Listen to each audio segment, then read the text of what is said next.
ಮಹಿಳೆಯರಿಗೆ bus free ಐತ್ ಅನ್ನೋದು ಒಂದ್ ಸ್ವಲ್ಪ ಸೈಡಿಗಿಟ್ಟು ಇದೊಂದು ನನ್ನ ಸಮಸ್ಯೆಯನ್ನ ತಿಳ್ಕೊರಿ. ನನಗ್ ಗೊತ್ತು ನನ್ನ ಆಧಾರ್ ಕಾರ್ಡ್ ತಗೊಂಡ್ ಫ್ರೀನಾಗ್ ಹೊಂಟೀನಿ. ಹಂಗೆ ಅವ್ರ ಆಂಟಿ ಅಲ್ಲಿ ಸೈಡಿಗ್ ನಿಂತಾರಲ್ಲ ಅವರು ಬಂದಾರ. ನನಗ್ ಸೀಟ್ ಸಿಕ್ಕೈತಿ ನಾನು ಅದನ್ನು ಒಪ್ಕೋತೀನಿ. ಬಟ್ ಇವ್ರು ನಿಂತಾರ ಅದನ್ನು ನಾನು ಒಪ್ಕೋತೀನಿ. ಆದ್ರೂ ಫುಲ್ ನನ್ ಮೈ ಮೇಲೆ ಬರತಾರ. ನಾನ್ ಹೆಂಗ್ ಹೇಳ್ಕೊಳ್ಳಿ? ನಾನೊಬ್ಬಾಕಿ ಇಂಟ್ರೋವರ್ಟ್. ನಮಗ್ ಹೇಳಕ್ ಬರಲ್ಲ ಬಿಡಲ್ಲ, ಬೈಯಕ್ಕೂ ಬರಲ್ಲ, ಏನು ಕೇಳಕ್ಕೂ ಬರಲ್ಲ. ಇರ್ಲಿ ಬಿಡು ಅಂತ ವೇಟ್ ಮಾಡ್ಲಿಕತ್ತೀನಿ. ಇವ್ರು ನನ್ ಮೈ ಮೇಲೆ ಬಂದೇ ಬರ್ಲಿಕತ್ತಾರ. ಸೀಟ್ ಬಿಟ್ ಕೊಟ್ಬಿಡ್ರಿ ನೀವಂತ ನನಗ್ ಹೇಳ್ಬೋದು. ಆದ್ರೆ ನನ್ ಜರ್ನಿ ಐತಿ ಫುಲ್ ಲಾಂಗ್ ಜರ್ನಿ. ನಾನ್ ಹೆಂಗ್ ಬಿಟ್ಕೊಡ್ಲಿ? ಸೀಟ್ ಸಿಕ್ರನು ಕಷ್ಟ, ಸಿಗ್ಲಿಲ್ಲ ಅಂದ್ರೂ ಕಷ್ಟ. ಆಂಟಿ ಸ್ವಲ್ಪ ಸೈಡಿಗೆ ಸರೀರಿ ಅಂತ ಹೇಳುವಷ್ಟು ತಾಕತ್ತೇ ಇಲ್ಲ ನನ್ಗೆ. ಬರ್ರಿ ಬಂದ್ ಕೂತ್ ಬಿಡ್ರಿ ನನ್ ತೊಡಿ ಮ್ಯಾಲೆ ಅಂತ ನನಗೆ ಹೇಳು ಹಂಗ್ ಮನ್ಸ್ ಬಂದ್ಬಿಟ್ಟೈತಿ.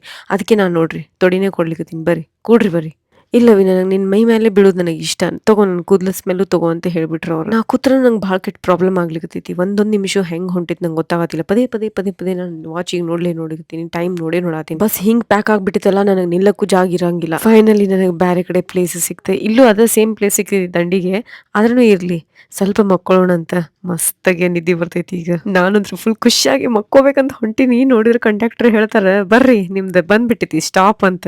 ಅಯ್ಯೋ ದೇವ್ರಿ ನಮ್ ಕರ್ಮ ಅಂತ ಹೇಳಿ ಇಳ್ಕೊಂಡ್ಬಿಟ್ಟೆ ನಾನು.